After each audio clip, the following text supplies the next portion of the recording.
decided to join us today. Um, we we're not happy that the times that we're in, but we know that Jennifer will have great information for us today. If you're not familiar with Brook Grove Retirement Village, we are a continuing care retirement community. We're up in northern Montgomery County, but not as far as some of you may think. We're only 15 minutes from Columbia and about 15 to 20 minutes from Rockville. So it's really an easy trek up here. We do have independent living, assisted living with a strong memory support component. We have long-term care, short-term rehab in our brand new state-of-the-art rehab center. And we also do provide respite. We would love to have you come and visit with us anytime. You can email me and I will get you set up with a tour as soon as we're open to visitors. Hope all of you are well and staying healthy, and our prayers are with you during this time. Thanks so much for joining us today. Great, thank you, Tony. Okay, have you always been a worrier, or do you have a loved one who has always been tense and anxious? Are you more on edge than ever before because of the current health crisis? Yeah, day 35, but so grateful that I'm here with you today, day 35 of being at home. And I know that there's a lot of you who are doing the same, being at home, trying to stay safe. For those of you who are essential workers that are taking the time to be on this program, I thank you. I'm thinking of you. We're very grateful for everything that you're doing. Today's program, when you are already a worrier, how to manage anxiety during these unprecedented times. Today is all about you and your loved ones.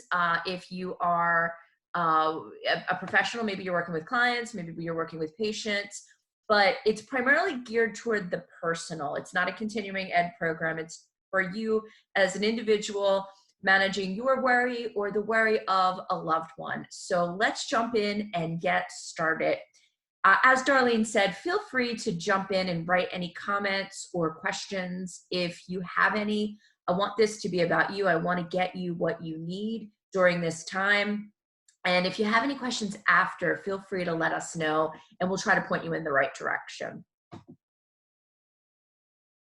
Does this tiger scare you? And no, I don't mean the photograph of the tiger. But if this tiger we're on this stay at home, stay safe at home, if this tiger came barreling through your house, most of us would be scared. Now, unless you're Tiger King, because I know that that's kind of sweeping the nation right now with Netflix show. I've only seen the first episode, so don't give me any spoilers. But unless you're a tiger trainer or you really understand tigers, if a tiger came barreling into your living room, it would be normal for you to feel some fear. Because theoretically, a tiger could be very much life-threatening. And that would trigger a response in most of us. Again, maybe not the Tiger King, or maybe not the people who have trained around tigers and understand how to work with them. But you would be in probably a fight or flight mode. Am I going to fight the tiger, or am I going to run away from the tiger?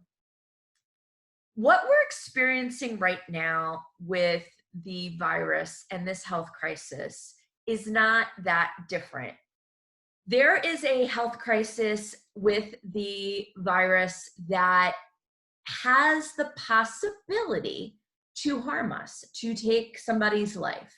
And so it would be natural for all of us to feel some fear, and that you might get into a bit of fight or flight mode when you think about it, or if you believe that you have the symptoms.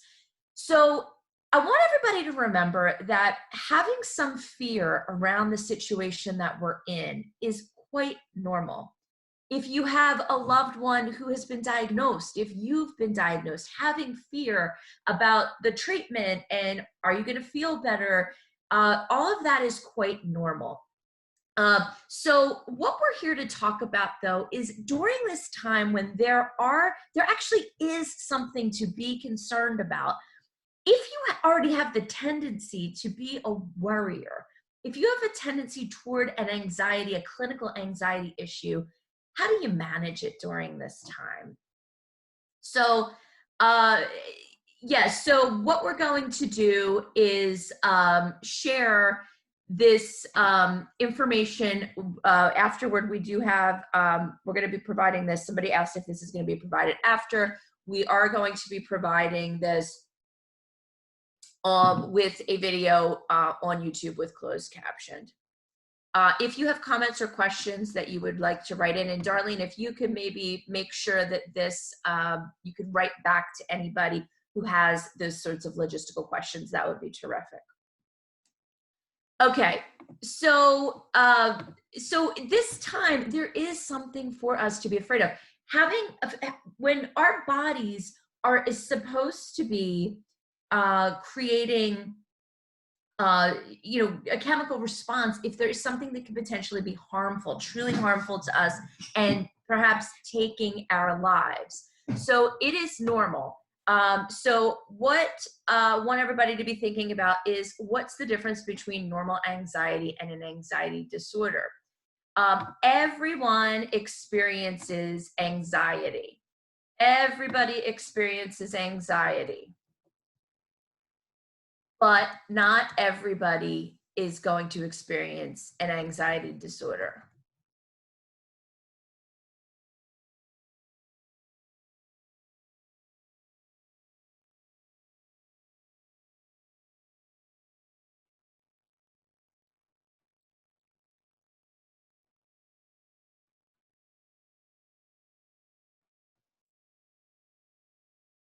So, what are the physical anxiety symptoms?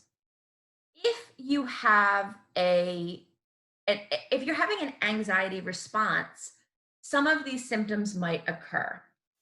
Heart palpitations, chest pains.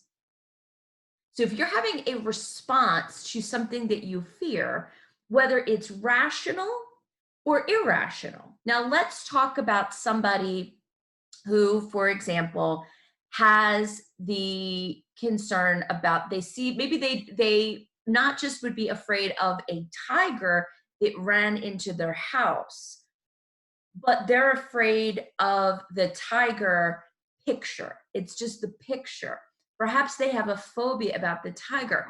Now that tiger picture isn't actually going to harm them.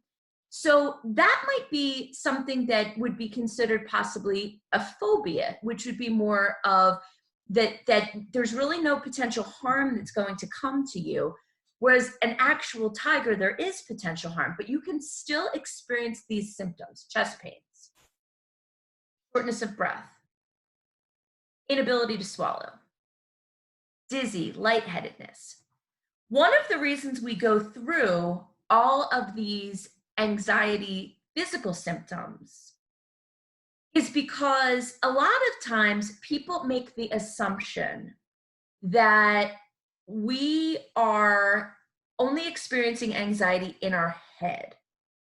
And we experience anxiety in not just our head, but in our bodies. We experience it in our bodies. There is a physical response that happens to all of us if we are experiencing anxiety. Trembling, shaking, hot and cold flashes, muscle tension, upset stomach, irritability. Psychological symptoms include feeling nervous. Now, a lot of people who have a true anxiety disorder may not know it. They have a true clinical anxiety disorder. They may not realize it. What they realize is that they might say, and especially a lot of older persons will describe it as, I have bad nerves, or I feel nervous. Feeling tension without stimulus. So maybe, again, there's really no stimulus right now when you're safe in your home, and it's not like you're around other people that have the virus, and it's not as though you're in danger right now. Maybe you're not an essential worker, you're home, you're safe, you haven't been out and about, but you feel some tension anyway. I'm not saying that that's not normal under these circumstances, but you might not even need a stimulus sometimes to feel psychological anxiety symptoms. You're feeling tension. Feeling tension with a stimulus might be you're getting ready to go to the grocery store and you know, okay, even though I'm going to take proper precautions, there is some risk there. Or it could simply be that you turn on the news and you're hearing some statistic or some projection of what may or may not happen. So there's some stimulus, you feel tension. Flashbacks. I have a feeling that some people after this period of time are going to experience flashbacks. Fatigue is another psychological symptom. A lot of people are absolutely exhausted with worry. Hypervigilance, that one way that a lot of people deal with any type of anxiety is that they're hypervigilant. And right now we are being told to wash our hands many times a day. We are being told to be really mindful about keeping 6 feet away from other people. But as far as being hypervigilant, maybe you're washing your hands 100 times a day and you haven't been outside. Maybe in some cases, somebody might consider that to be a bit hypervigilant. Perfectionism can be a psychological symptom of anxiety. Restlessness can be a psychological anxiety symptom. Worrying and ruminating can be a symptom of anxiety. Feeling keyed up. Again, a lot of people that truly struggle with clinical anxiety symptoms don't necessarily describe themselves as being anxious. Again, they might use terms like, I'm a worrier, I have nerves, I've always had bad nerves, or I feel keyed up. So I'm going to try to answer comments and questions as they come in. 2 older people that I'm trying to help have rashes, any relation to anxiety. One was a nurse, but cannot visit her dermatology. What I would recommend, and Darlene, if you wouldn't mind, just writing this in, repeat what I'm writing in. Is it possible to have physical responses to anxious feelings sometimes? It is. People sometimes have stomach aches. Is it possible that a rash, Darlene, again, if you could write this in, I would really appreciate it. But is it possible that a rash, I think it's probably possible. There's all sorts of headaches can sometimes be due to an anxiety problem. But what I would recommend to B, who's asking this question, is I would recommend and I would suggest to you to request that that person call their physician, call whoever their primary care provider is. We never want to assume that something is definitely a response to anxiety. If there's something physical, we want to take a look, and I would highly recommend that that person speak to whoever their healthcare provider is, whether they can't, obviously, if a lot of people can't get to their doctor's offices right now, but if they're able to have a telemedicine session, but also maybe it can be something that's looked at over the telephone. So I don't want anyone to make the assumption, although we do know that anxiety symptoms can manifest physically sometimes. Okay. So other cognitive, a lot of times people, again, think about it as psychological, but when we're anxious, we can have difficulty concentrating. Sometimes when someone struggles with an anxiety disorder, they can have disproportionate concerns for some issues, health, finances, their family. Ability to understand, however, that if someone truly has an anxiety disorder, a clinical anxiety problem, in many cases, they do have the ability to understand that sometimes their concerns may be disproportionate to the stimulus or to the lack of stimulus. So let me give you an example of somebody who has an anxiety disorder. Okay, so we're going to step away from the healthcare crisis for a moment, and we're going to talk about somebody that has generalized anxiety disorder. And this person just has feelings of tension and worry, and they get an upset stomach sometimes when they think about that they're going to lose their house. They worry about losing their house. They worry about becoming homeless. And what I would say is this person, the concern is disproportionate because this person has plenty of money. They have a good job. There's not been any letters from the bank saying that they're at risk for losing their house, but this is a pervasive thought that this person has. So this person, if they truly have a generalized anxiety disorder where they have themes like this periodically, that they worry maybe that their kid's gonna fail out of college, but there's really no evidence. The child has always gotten good report cards. The kid has gotten, done really well in school so far. The person who really actually struggles with a true anxiety disorder, a clinical anxiety problem, often has the ability to understand that their concerns are disproportionate, but they still have a hard time with worry. So as you can see right now, it's a tricky time because even if you are someone who has been diagnosed with an anxiety problem, you have any number of a clinical anxiety issues, you, in some cases, while there is concern, and there's a reason to be concerned right now, and there's a reason to be, perhaps you're concerned about the economy, perhaps you're concerned about your job, perhaps you're concerned about your personal health, a loved one's personal health.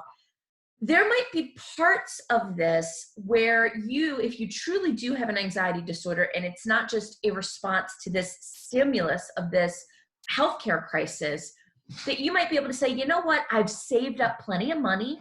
I'm actually in a stable industry. And you might be able to say, well, maybe my concerns are a little bit disproportionate when you're able to think about it logically. That said, sometimes people who have a true anxiety, a clinical anxiety problem, are not necessarily able to do that. But a lot of people can.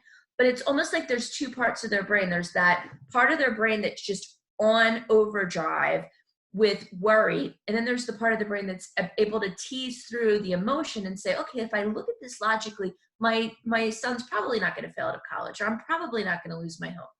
What's so difficult about this time is that there really is a crisis. So if you are somebody that has struggled and has had a history of disproportionate worry and anxious feelings about maybe your own personal health, or a parent's health, or a child's health, or money worries, there is so much for you to manage right now. And so what we're going to do is try to help you go through that and help you manage this. Okay. Okay. Very, very, very good. So let's keep going. Any comments, questions? Feel free to jump in and ask.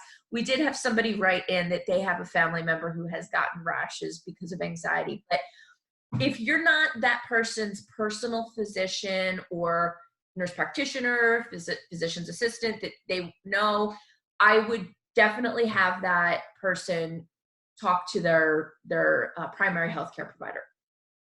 So there are so many different kinds of anxiety disorders in the DSM-5, which is the quote unquote Bible for mental health conditions.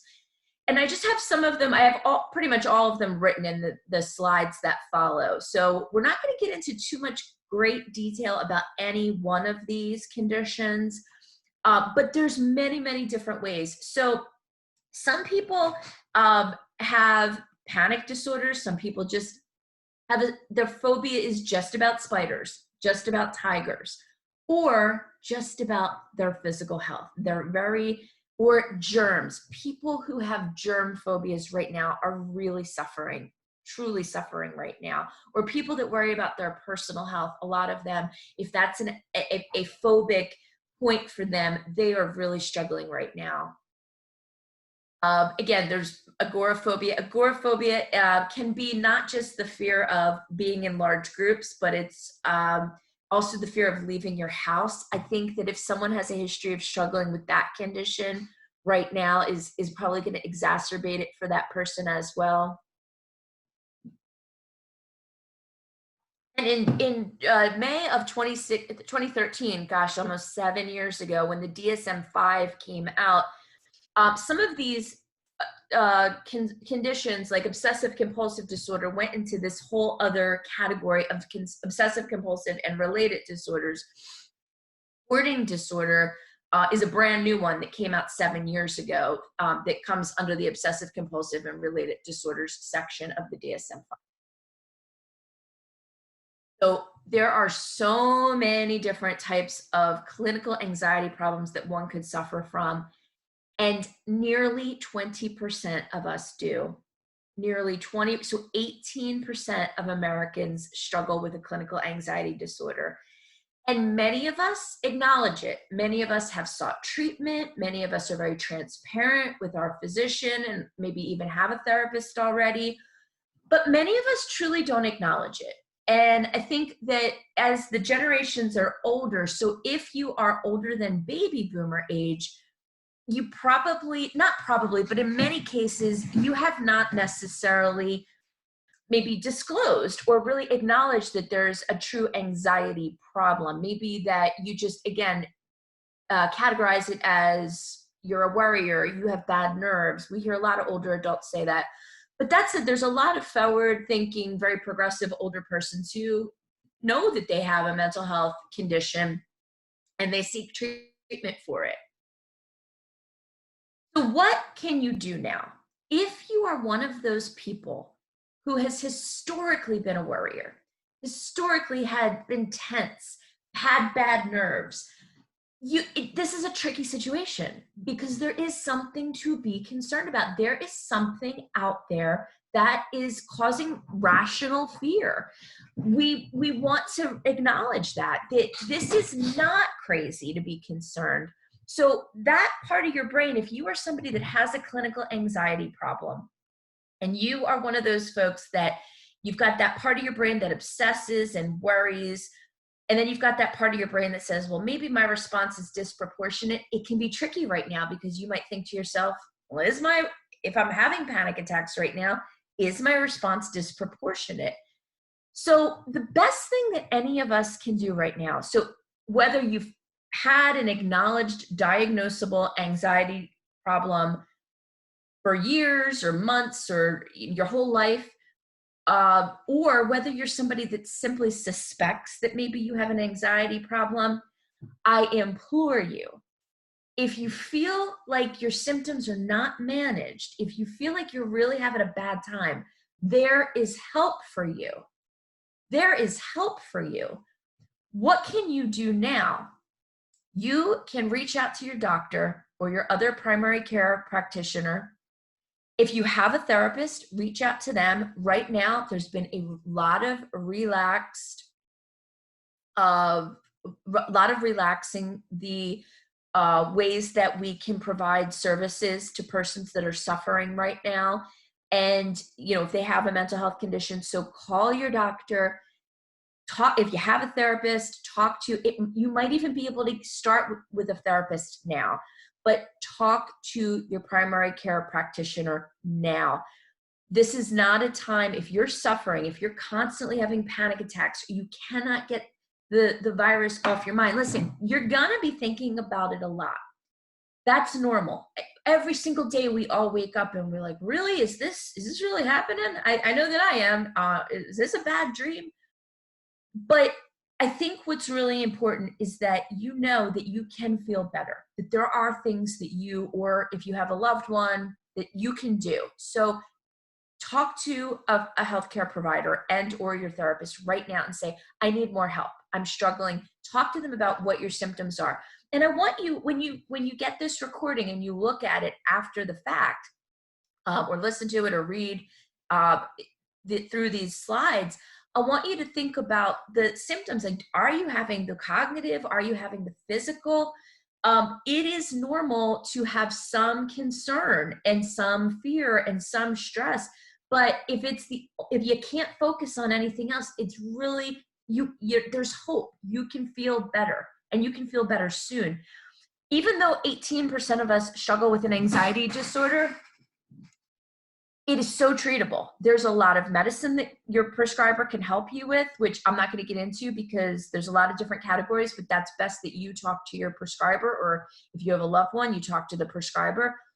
There is different kinds of counseling that can help, but there's a lot that can be done to, if your symptoms are, say, right now on a scale of 0 to 100, and you feel like, you know, you're having heart palpitations, or you're having an upset stomach, or you feel like you can't focus on anything else, or all you do is worry, you feel sick, you're worrying so much, then if you're, say, at a scale of 0 to 100 and you feel like you're at 100, please, you know that there's hope for you, and talk to your primary doc or your psychotherapist if you have one.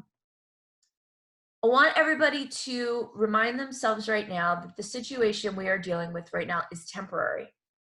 I know we've never been through anything like this before. I know it's really scary. I know there's a lot of uncertainty.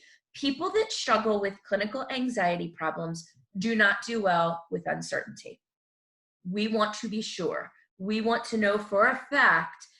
This is one of the reasons that if you are somebody that struggles with an anxiety problem, you have such low patience for, you don't know when you're going to go back to work, or you don't know when you're going to maybe be able to take some time off because you're an essential personnel, or you don't know when you're going to be able to visit your daughter, or you're not going to be able to visit your dad. Now that's making everybody a little crazy, but if you have a clinical anxiety problem, your brain craves structure, your brain craves certainty. And so what you do want to remind yourself every day, multiple times a day, is this is a temporary situation. We're going to get through it. No, most people right now that are alive, if they've been through something like this, they do not remember it. So this is unprecedented, uncertain. There's a lot of scary stuff that we're hearing, but we do want to remind ourselves that we're going to finally at some point get back to a new normal. I don't think we're ever going to go back to before this exactly.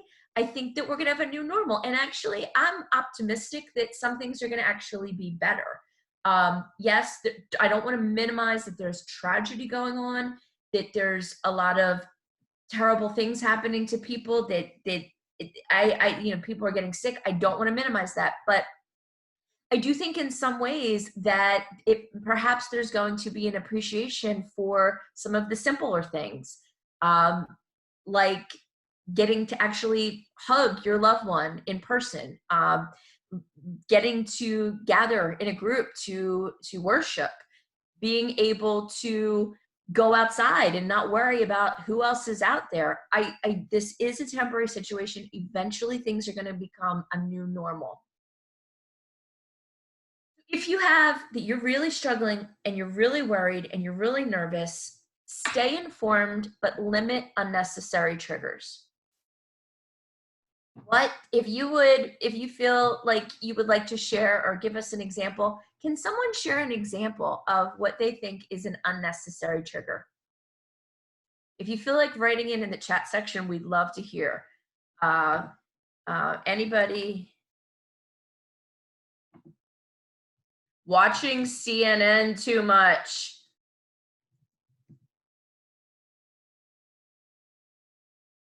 Watching CNN, watching too much news. Yeah, absolutely. Debbie, Bree, yeah, staying glued to the news. All of that is unnecessary.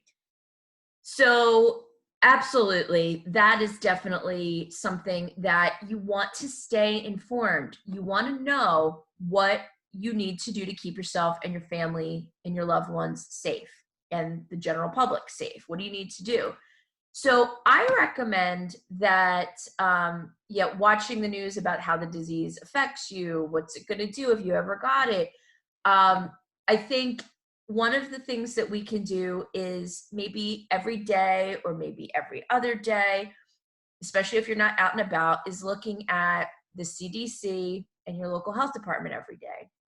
Or find a trustworthy site where there's not a lot of opinion. Yeah, Bree is saying listening to others who are anxious, that can really create problem because and I'm going to use the word contagious here. So I know this virus is contagious, but anxiety is contagious. And so you might be doing all right and you're having a pretty okay day.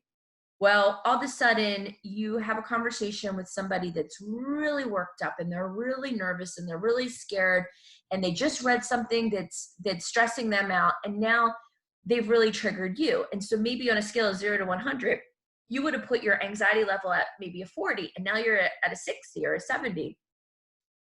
We want to be really careful about those conversations, and not that we don't want to connect with loved ones, but we want to be careful. We want to be limiting unnecessary triggers, maybe trying to turn the subject to something else. We all know that there's a threat. We are doing everything that the experts are telling us to keep everybody as much as possible safe, but we want to limit unnecessary triggers.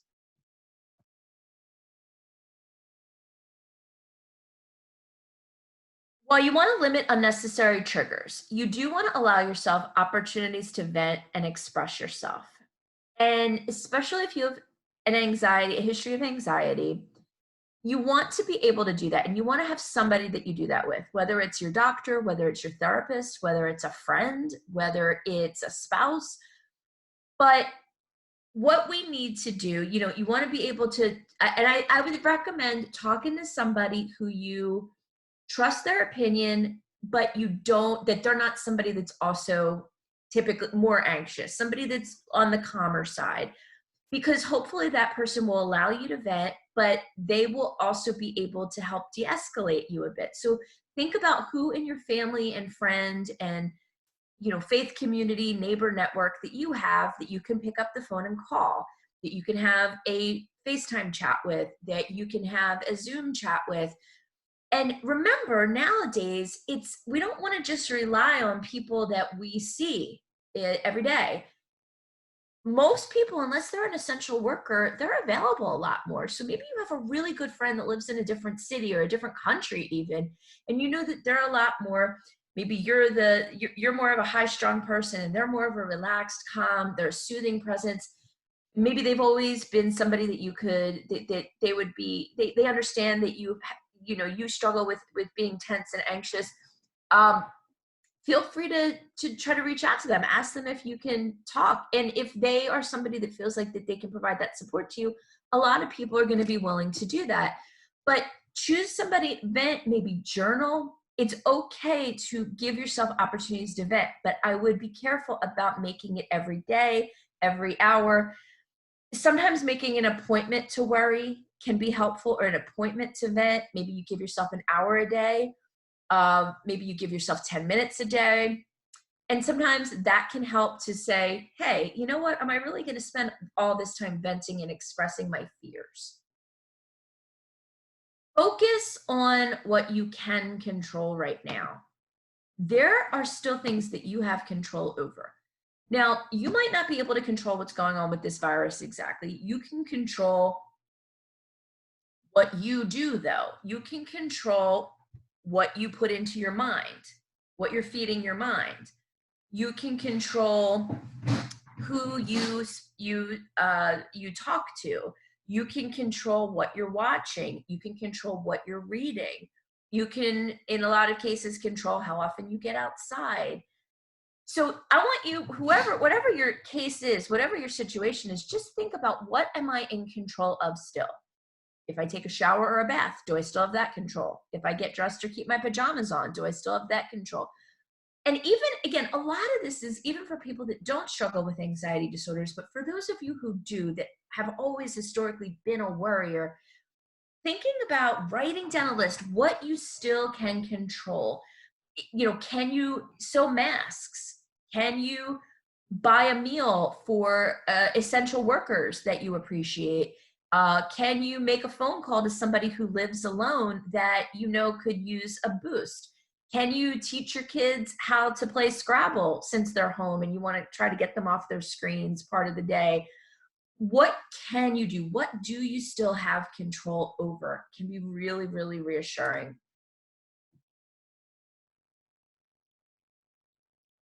Be in the moment. How do you want to remember this time? Now, again, I want to reiterate, I know this is a scary time. I know there's some really sad, serious things happening. People are dying, people are getting sick. I don't want to minimize that, but for many, many, many, many of us, and if you're on this program today, that might not be your situation. And for a lot of us, we're dealing with this staying home or we're being an essential worker. But if you are somebody that's home and you're worried, I want you to think about, how do you want to remember this time? Trevor Noah just interviewed and I cannot remember her name. And if anybody remembers, feel free to write in. And if you write in, we'll send you a free copy of Cruising Through Caregiving. If you know the astronaut that Trevor Noah just interviewed about being in space. It was a female astronaut from NASA. And by the way, the free Cruising Through Caregiving offer is only for the live version of this program. But the first person that writes in, if somebody does write in, but Trevor Noah just interviewed this astronaut, and one of the things he was asking her about is, she was in very small quarters for a very long time when she was in space, and they had certain ways to exercise, certain ways to eat. Everything was totally different. And she was saying that it was all about how she framed it for herself. Like, she always wanted to go to space, and for her to focus on, well, this is lousy about being in space, and this is lousy about being in space, and that's loud. She wanted to focus on what was positive about being in space. And so I want you, if you are worrying or if you are feeling really tense, I want you to think about, when you look back on this time, what do you want to remember? OCH, I'm sorry, I'm not sure what that is. But what do you want to remember this time to be? Do we want this time to be, what do we want this time to be? Christina Noach, thank you, Debbie. We'll send you, give us your address, and Darlene will send you. I will send you a free copy of Cruising Through Caregiving. Christina Cook, the astronaut that Trevor Noah interviewed. Very, very good. It was a really interesting interview. I recommend you go back and listen, because it really does help you kind of think about what's happening now. We have most of us are fortunate enough, we have a lot more space than someone literally in space. And she talked about framing. And I want you to think about, what do you want to remember this time? Did you volunteer? Did you connect with friends that you haven't connected with in years? Are you hosting FaceTimes or Zooms with people that you don't get to see that often because you're taking advantage of the fact that they're home? Have you wanted to write a book? Have you wanted to paint? Are you somebody that wanted to pursue something creative? Are you writing essays for graduate school? Did you decide you're going to go to graduate school? Are you spending more time with your kids? What do you want to focus on right now and say, you know what? This is how I got through it, because even though a lot was taken away, I wasn't able to go out whenever I wanted. I wasn't able to go shopping as much as I wanted. I wasn't able to eat everything that I wanted. I wasn't able to visit my friends and my parents in their homes the way that I wanted. What do you want to remember from this time? I have this sneaking suspicion that when all of this is over, I feel like at some point when we get to the new normal, somebody's going to say, a lot of people I think are going to say, wow, if I only had taken that time and cleaned out all my closets, like that was the perfect time, but I was just too focused on watching the news. And maybe that's something silly or simple, but I have a feeling that, I know for me, I travel a lot. And I remember for years, I was constantly like, I always had this fantasy, like, what if the world shut down for a couple days or a week and I could just breathe and be able to get some stuff done? And I really feel like if you've ever had that thought in your life, take advantage of this time. You're not going to get this time back. And I know it's easier said than done if you are a chronic worrier, but that's why I'm saying call your doctor, because you might need your doctor to work with you on figuring out cognitive behavioral therapy or ACT therapy or DBT, or maybe you're going to need some medication. But if you're spiraling, I want you to really be thinking about talking to your doc. Okay, so we got some people sharing that Unlocking Us, Brene Brown's podcast. It's about reframing, dealing with anxiety, being kind to yourself, managing it. Old time game shows.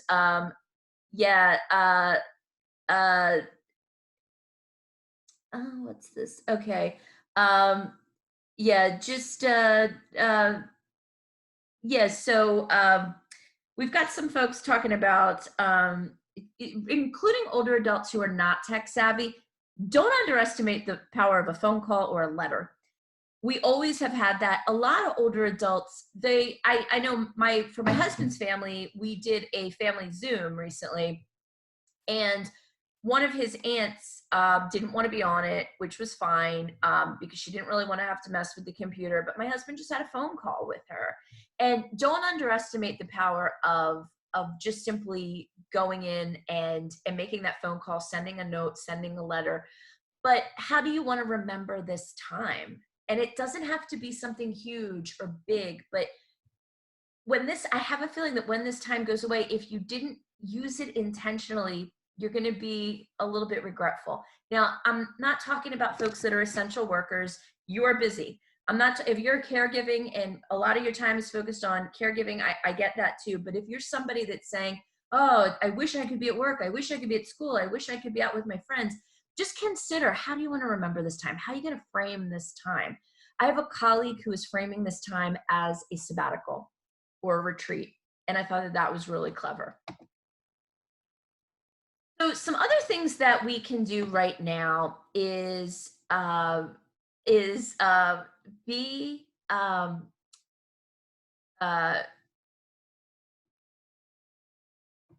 uh, to be mindful about your diet. Consider what, and I'm not a dietitian, but what foods are giving you energy, what foods like sugar or too much caffeine or too much alcohol. But consider, is your diet the best that it can be under the circumstances? For a lot of people, that will help them with some of their anxious symptoms. Making sure that you're engaging with others and who you love and enjoy in a safe way. How are you doing that? Whether it's notes, whether it's letters. I actually just had somebody write in and she suggested to her daughter who's 15 to write a letter. And the daughter said, what? What do you mean a letter? Everyone likes to get something in the mail, and especially if it's an invoice or a bill. But don't isolate. This is a social distancing period. This is not a period to isolate. And if you're somebody who is spending a lot of time in your head, which people with anxiety disorders tend to do, being engaged with others, especially others who have a positive outlook, not saying that they are Pollyannas, but that yes, they acknowledge that this is a scary time. Yes, they acknowledge this is stressful, but they're not all going to be doom and gloom. You got to spend time with people like that safely, whether it's Zoom, whether it's phone calls, whether it's in your neighbors. I've seen a lot of people in their neighborhoods, everybody puts a chair in their driveway, they wave, they chat, they keep at a safe distance. Engage with people that you care about in a safe way. Limit speculative conversations with non-experts. So I can't tell you how many friends and family of mine who are not virologists, who are not epidemiologists, who are not medical professionals, have tried to say, well, nothing's going to open up until this day, and I don't believe the data. This is how many people are going to get sick. And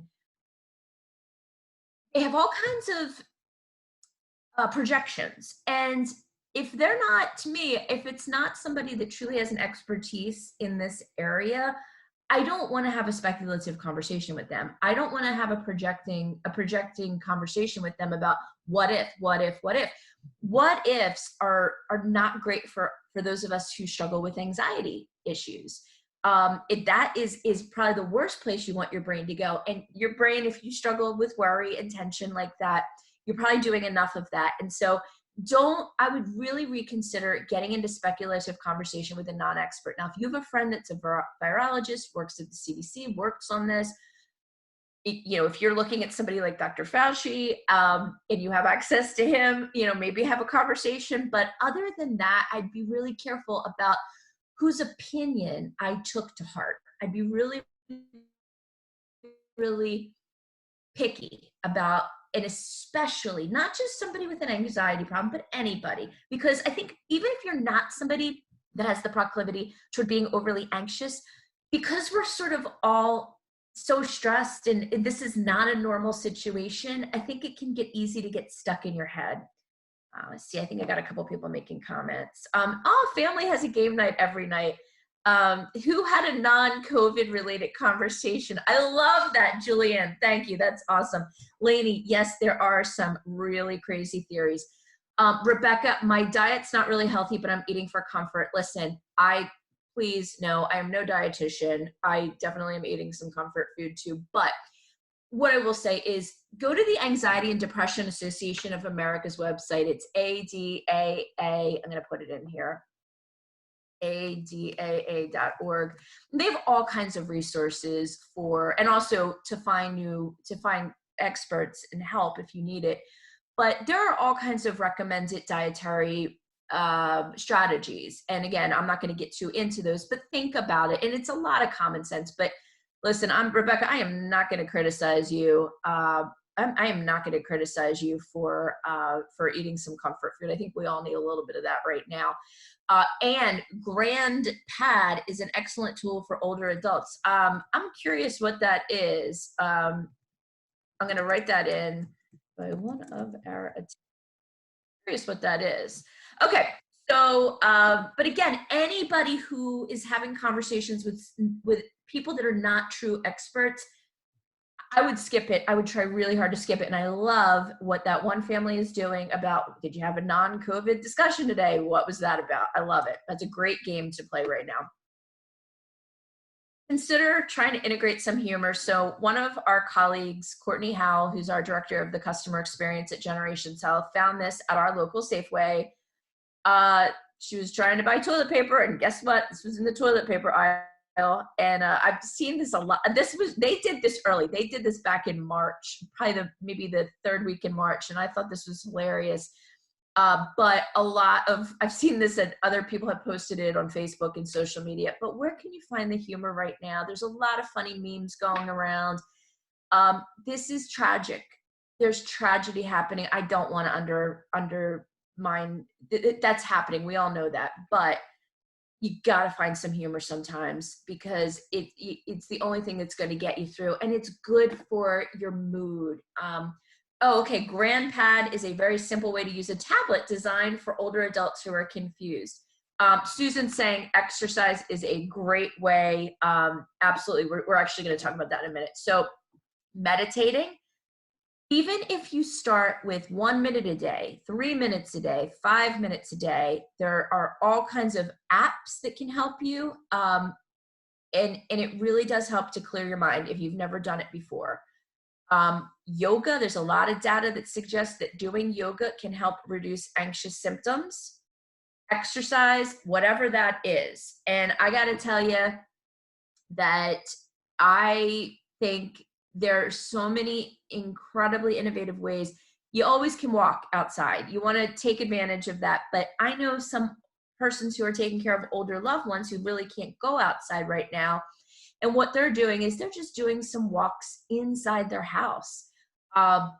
Just get them moving a little bit if it's somebody that doesn't move a whole lot. But if you do have access to the internet, there are all kinds of free videos on YouTube. I personally like Amazon Prime videos for exercise, because you can try new things in short increments, like a 7-minute yoga, a 10-minute Pilates, an 8-minute Zumba. There's all these different types of exercise that you can try. I know that right now the Peloton app is free for 90 days. That's something that a lot of people are finding to be really a great resource. PBS has some chair. Sherry says her exercise instructor's making some YouTube videos of their class. That's awesome. But again, not just for overall health, but this can really help with anxiety. And this is under any circumstances when you're anxious. Exercise is very, very good for reducing and dealing with anxious symptoms.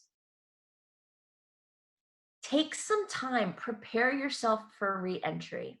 We don't know when re-entry is going to happen, when the new normal is going to happen. We really don't know, okay? I am not going to speculate about that. I don't know. But what I do know is we're going to get there, okay? And I want you to take this time to be productive. What do you want your new normal to look like? So maybe you're a family caregiver and you're realizing, gosh, my mom's dementia is a lot worse than I thought it was. Maybe after this ends, she needs to move. or maybe she needs adult day, or maybe I need to look into home care, or maybe I need to ask to work from home more because I'm more productive, or maybe I'm going to do something that I want to do. Maybe you're going to take more risks. What are you going to do? Make a list of new things, but also old things that maybe you took for granted. What do you want your new normal to look like? And sometimes I know that when you have an anxious mind, we think about the future and we think about what ifs, but think about what if when this ends, think about some positive things. Like, what if I started my own business? What if I started taking swimming lessons? What if I went on a dating website? What if? I mean, what do you want when we get back to a new normal? I think one of the things that I'm looking at as a positive, I feel like we're all going to have a fresh start. We as a society have had this collective experience, and it's scary and it's stressful. And I know a lot of people are suffering right now, but I know that there is a great social experiment going on. How are we going to emerge from this? How are you going to be better? How are you going to, maybe it's that you're really gonna, maybe you're going to talk to your doctor right now about your anxious symptoms, but maybe you're really going to commit to counseling to help manage your anxiety in a more productive way and in person with a therapist when we get back to this new normal. Or maybe you need to go back to your therapist if you used to have one and you've sort of not needed one for a while. But think about it. What are the what ifs? I know people who struggle with worry and anxiety are all about the what ifs. Instead of thinking, what if something horrible, try to think about what if something good. I want to thank you all so much for joining us. I want to thank Tony Davis for sponsoring this and Brooke Grove for having Generations be part of this program. We are going to have this program available as a download. And I know that Darlene and Tony are going to make sure, we're going to make sure that that's available to everybody. And I'm going to turn it back over to Tony. If you need us, please go to generationshealth.com. If you would like a free chapter of Cruising Through Caregiving, you can just go to cruisingthroughcaregiving.com, download a free chapter as well as all the worksheets from the book. I'm thinking of you. I am praying for all of you. And thank you if you are an essential worker and happen to find the time to be on this event. We thank you so, so much. Everybody else, stay safe. Thank you to Tony. I'm going to turn over to Tony now. Thank you, everybody, for joining us. Thank you again for being a part of this seminar, this webinar today. We hope that you will join us the next time that we have one, and we will be putting an announcement out when we make another one available. And want you to know again that we are praying for you, praying for your safety and your health. And we do ask that you would remember our workers that are taking care of our residents every day through this crisis and doing it as heroes. Thank you so much. Have a great day, and we'll see you next time.